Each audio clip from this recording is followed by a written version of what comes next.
Na manhã do dia 13 de julho de 2020, um corpo completamente queimado foi encontrado por um grupo de pessoas em uma área de mata no estado do Michigan.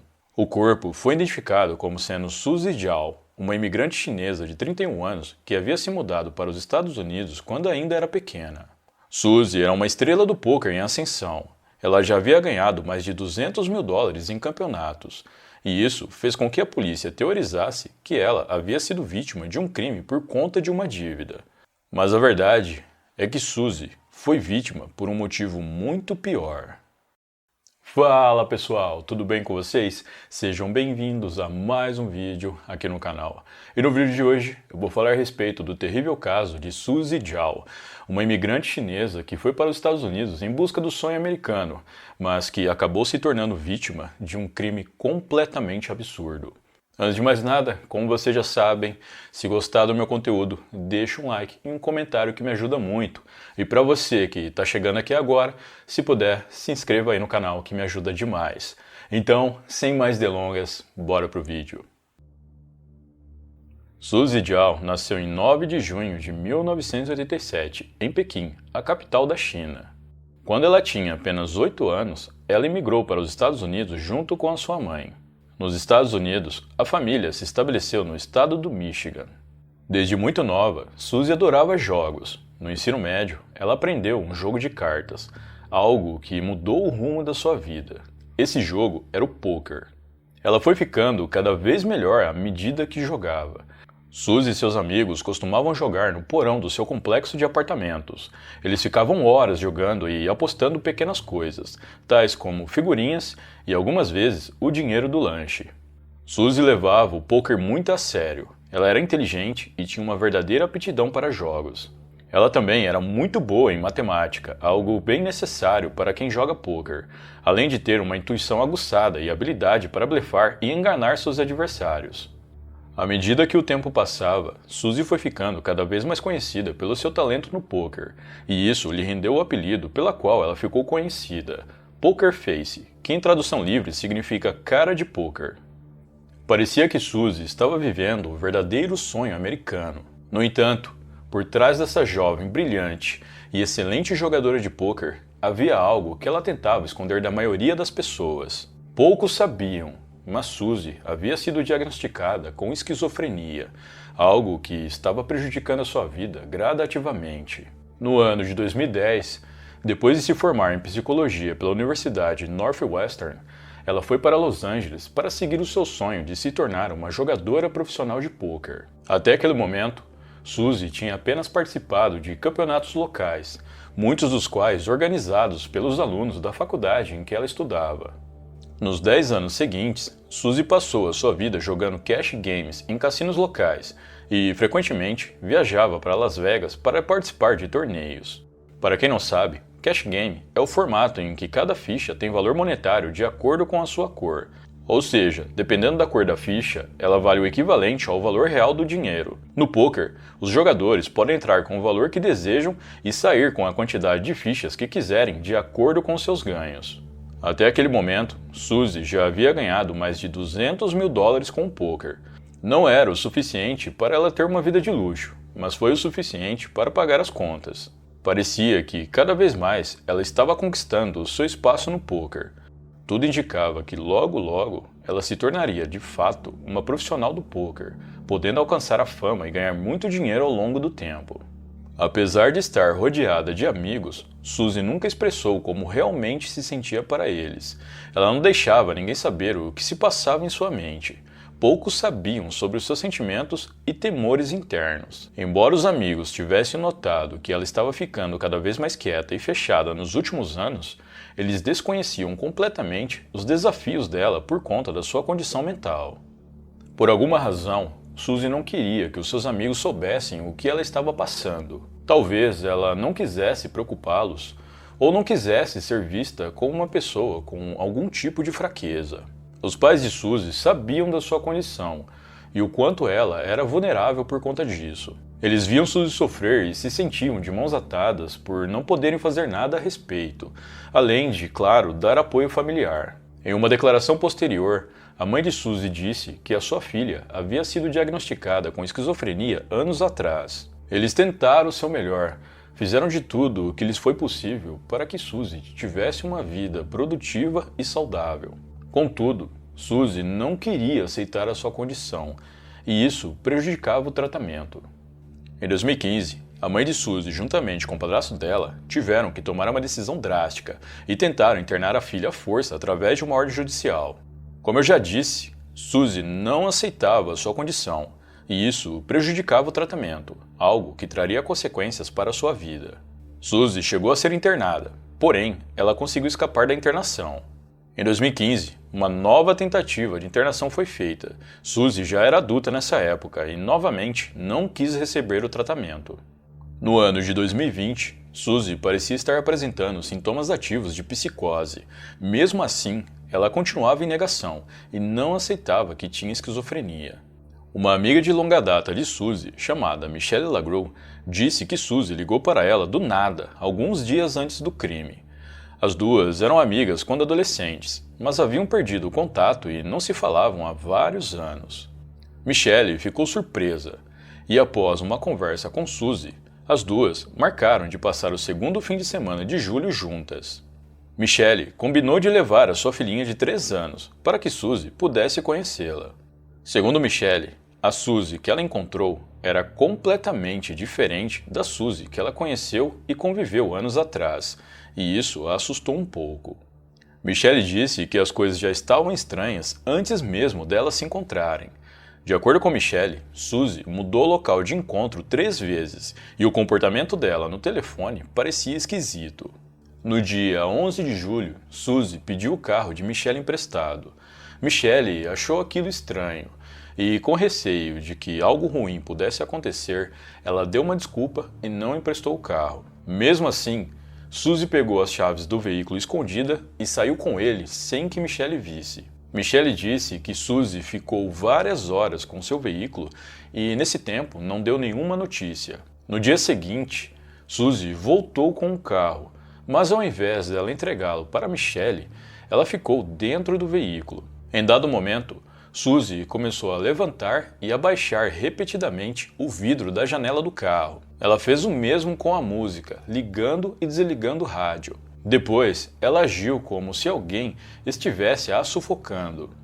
Suzy estava tendo uma de suas crises. Estava totalmente sem controle, algo comum em pessoas com esquizofrenia que não fazem um tratamento adequado. Como Michelle não tinha conhecimento da condição da amiga, ela pensou que Suzy estava sob efeito de algum entorpecente. Muito preocupada com a segurança de sua filha de apenas 3 anos, Michelle pediu para que Suzy saísse do carro e depois a levou até um posto de gasolina. Nesse meio tempo, Michelle ligou para a mãe de Suzy explicando o que havia acontecido e passou a localização do posto de gasolina para que a mulher pudesse ir buscar a filha. A mãe de Suzy sabia o que estava acontecendo com a filha. A mulher então foi buscá-la e a levou para casa. Pouco tempo depois, o padrasto e a mãe de Suzy saíram para jantar. Eles voltaram para casa por volta das 10h15 da noite e se deram conta de que Suzy não estava mais lá. Isso foi em um domingo, no dia 12 de julho de 2020. Esse foi o último dia em que Suzy foi vista por sua mãe com vida. Pouco se sabe sobre o que realmente aconteceu, mas é certo que, em algum momento de sua vida, Suzy conheceu Jeffrey Bernard Morris. Suzy provavelmente não sabia, mas Jeffrey tinha uma longa ficha criminal, cujos primeiros crimes são da década de 80. Entre os crimes do homem estavam importunação de mulheres, roubo, agressão, violência doméstica, dirigir sob influência de álcool e porte de entorpecentes. Além disso, ele estava em liberdade condicional depois de ter sido preso por ter roubado uma loja. De alguma maneira, nesse domingo, dia 12 de julho, Jeffrey convenceu Suzy a se encontrar com ele. Isso é algo difícil de se imaginar. Jeffrey tinha mais de 60 anos e Suzy 33. Por qual motivo ela se encontraria com ele? Algumas pessoas especularam que Jeffrey seria um traficante e Suzy uma usuária, e esse seria o motivo do encontro deles. No entanto, isso não se confirmou após uma investigação por parte das autoridades. Uma mulher que havia alugado o porão de sua casa para Jeffrey o descreveu como assustador.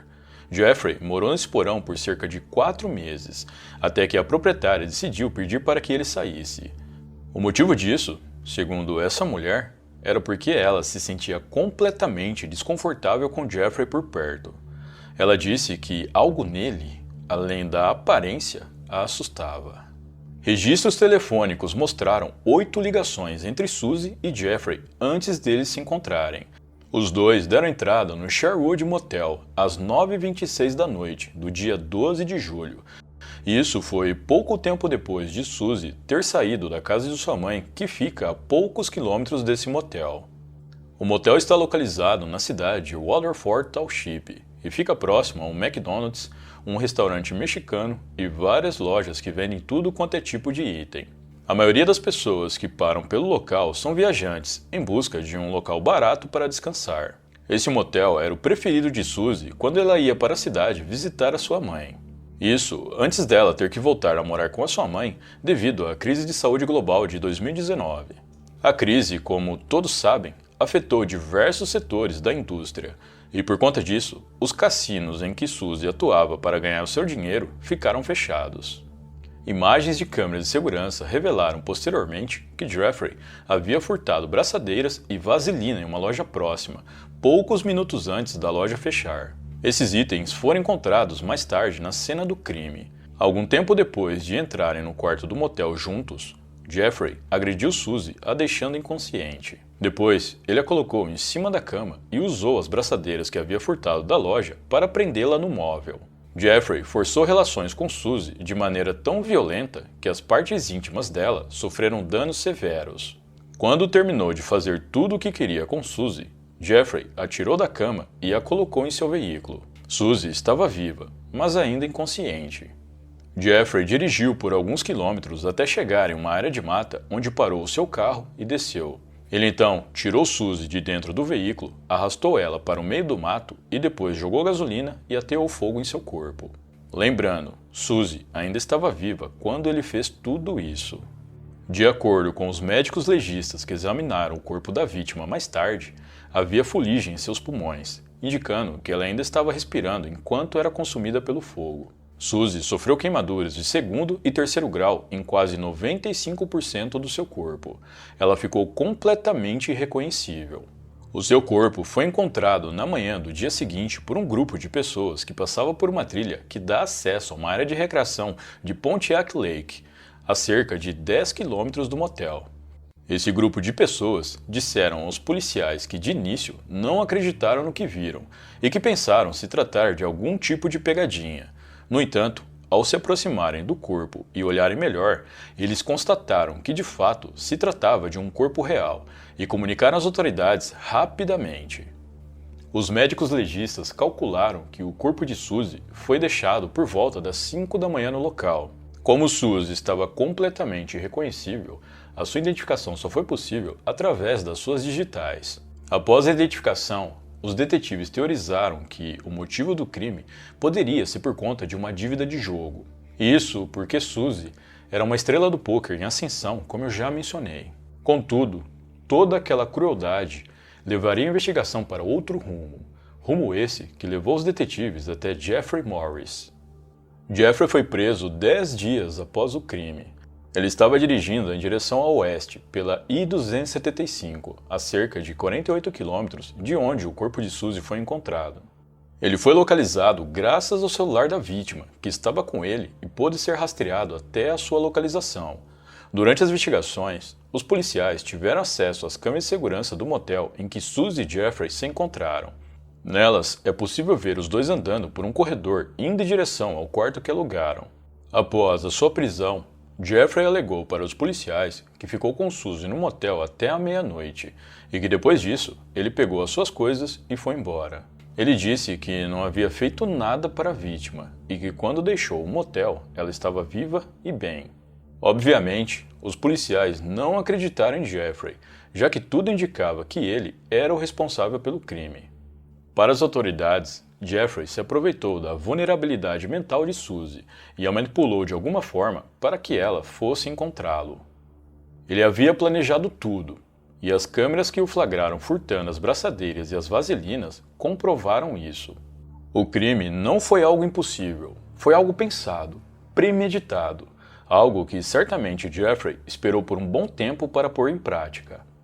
Em uma perícia realizada no celular e no computador de Jeffrey, a polícia encontrou mais de 2.000 pesquisas na internet por conteúdo adulto de natureza violenta. O conteúdo que ele mais consumiu foram vídeos em que mostravam mulheres asiáticas sendo submetidas a todo tipo de violência.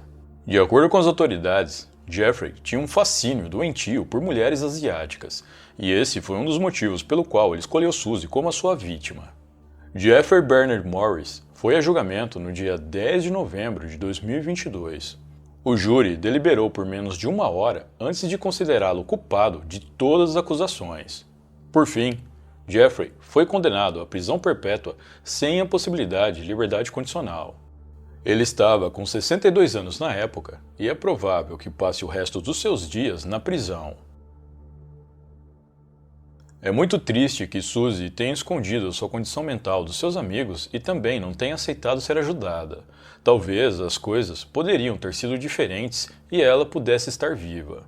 Pessoas como ela estão em uma situação de grande vulnerabilidade, e quando cruzam o caminho de pessoas como Jeffrey, tragédias acontecem. Bom, pessoal, então é isso. Muito obrigado por me assistir até o final. Eu vou ficando por aqui. Um grande abraço e até a próxima.